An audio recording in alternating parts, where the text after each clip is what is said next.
شهر رمضان الذي أنزل فيه القرآن هدى للناس وبينات من الهدى والفرقان. بسم الله الرحمن الرحيم. الحمد لله رب العالمين. والصلاة والسلام على رسول الله. Je voudrais commencer par saluer tout le monde, toutes ces personnes qui suivent cette émission sur Jambar TV, CTV, donc qui essaie de vous proposer chaque fois des émissions intéressantes.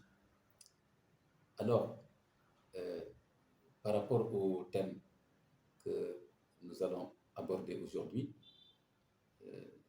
c'est un thème certainement qui va vous intéresser, qui intéresse tous les musulmans, toute la Oumma, car il est relatif à la problématique du calendrier musulman en rapport avec le calcul astronomique. Est-ce qu'il faut prendre en compte le calcul astronomique ou bien est-ce qu'il faut toujours rester dans la posture de considérer que l'observation visuelle est obligatoire et incontournable? C'est de ce point de vue-là que j'ai fait beaucoup de recherches depuis quelques années, des recherches d'ailleurs que j'ai restituées dans ce livre, Astronomie et Charia, que j'ai écrit en 2016. Mais bien avant ce livre-là, j'avais déjà fait donc des recherches dans cette problématique qui me préoccupe de façon extrêmement importante, parce que simplement c'est l'objet de division au sein des musulmans du monde entier et du Sénégal, mon pays en particulier.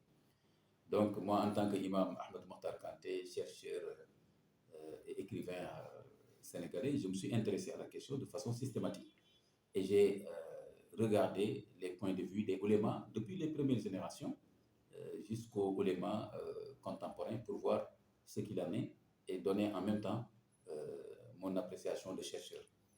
Alors, c'est ainsi que je me suis rendu compte que le calcul astronomique ne peut pas être évacué de cette problématique. Il ne peut pas être mis à la marge. Pourquoi? Parce que c'est le Coran lui-même qui valorise le recours au calcul astronomique. Quand vous regardez la sourate 10, la sourate Yunus, n'est-ce pas, au verset 5, vous allez vérifier vous-même après, Allah subhanahu wa ta'ala nous dit que c'est lui qui a fait du soleil, n'est-ce pas, une lumière, et de la lune aussi une lumière, mais en fait la lumière du soleil, c'est la lumière originelle. On sait maintenant que la lune ne fait que refléter la lumière du soleil. Alors, et le verset nous dit que Allah subhanahu wa ta'ala a fait de la lune des phases. Mais tout cela pourquoi? Lita'lamu adad as-sinina wal hisab. Afin que donc, cette particule-là ici montre que l'objectif, c'est que nous, les êtres humains, parce que ce Coran nous parle, pour que vous puissiez connaître le nombre des mois, adad as-sinin, wal hisab, et le calcul. Donc le calcul, c'est un procédé. Donc voilà, il faut donc savoir le maîtriser. Et le calcul astronomique moderne est un calcul très précis qui est basé sur des équations, des logarithmes, des logarithmes, etc. Voilà, et voilà d'autres termes techniques, voilà, j'en ai oublié certains, donc qui permettent d'établir des équations et de calculer à la seconde près, n'est-ce pas, l'instant de la conjonction. Et d'ailleurs, c'est ce qui est appliqué au calcul des heures de prière. Et aujourd'hui, aucun savant musulman ne conteste la validité, n'est-ce pas, du point de vue de la charia, de ce qu'on appelle les heures perpétuelles de prière. Aujourd'hui, dans le monde entier, vous entrez dans les mosquées ou bien vous tapez sur le net et vous connaissez les heures de prière partout dans le monde. Et c'est le calcul astronomique qui permet de le faire. Donc, on ne peut pas rejeter le calcul astronomique dans son principe. Maintenant, le problème des musulmans, c'est qu'ils rejettent le calcul astronomique, disons certains musulmans, par rapport à la Lune, mais l'acceptent par rapport au Soleil. Même si les deux sont calculés par rapport au même principe, comme le dit le verset du Coran, le Soleil et la Lune sont soumis à un calcul.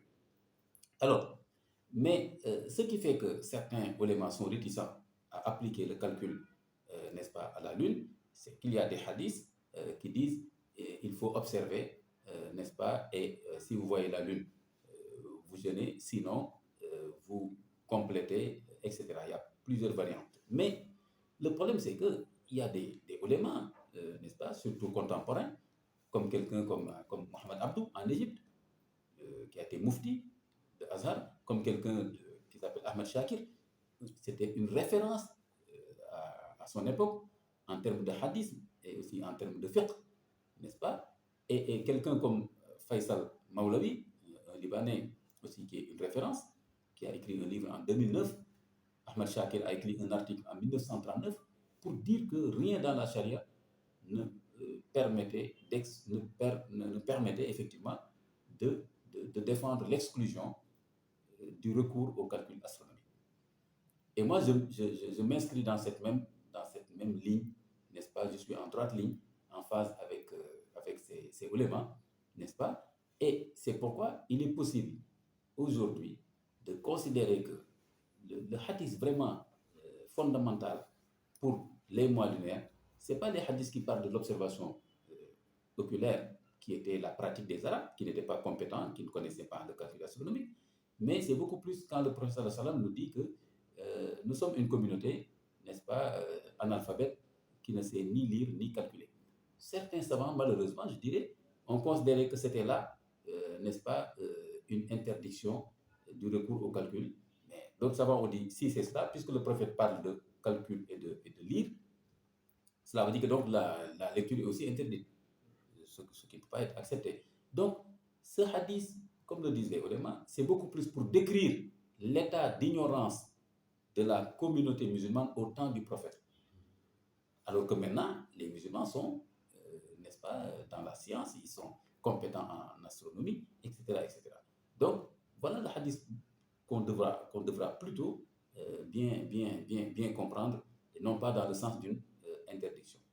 Alors, ce qui fait que si on veut maintenant aller vers le calcul astronomique, on peut établir un calendrier lunaire comme on établit des heures de prière perpétuelles pendant toute l'année.